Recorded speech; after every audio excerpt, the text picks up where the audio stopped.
سے عراق کے صوبے ننوہ میں قیامت صغریٰ برپا، شادی کی تقریب کے دوران حال میں آتش زدگی سے 113 سے زائد افراد جاں بحق جبکہ 150 سے زائد افراد جلس کر زخمی ہو گئے ہیں۔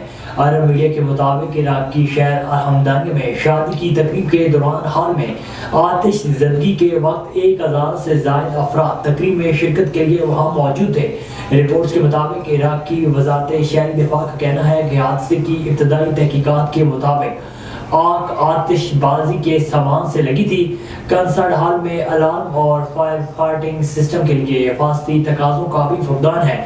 حادثے سے متعلق مزید تحقیقات جاری ہیں۔ امریکی جج نے سابق صدر ڈونلڈ ٹرمپ کو دھوکہ دہی میں ملوث قرار دے دیا۔ امریکی میڈیا کے مطابق جج آرتھر انگورون نے کہا ہے کہ سابق امریکی صدر ٹرمپ اور ان کی کمپنی نے اپنے اثاثوں کی مالیت بڑھا چڑھا کر پیش کی تھی۔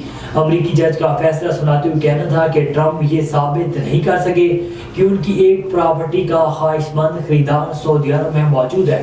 انہوں نے کہا ہے کہ جن پراپرٹیز کی مالیت بڑھا چڑھا کر پیش کی گئی ان میں مار الاگو پارک ایونیو پر واقع عمارت ٹرمپ ٹاور میں پینٹ ہاؤس اور ویسٹ چیسٹر کاؤنٹی میں ایک اسٹیٹ شامل ہے۔ آذربائیجان کے متنازع علاقے ناگورنو قراباخ میں آئل ڈپو میں دھماکے سے 125 افراد ہلاک ہو گئے۔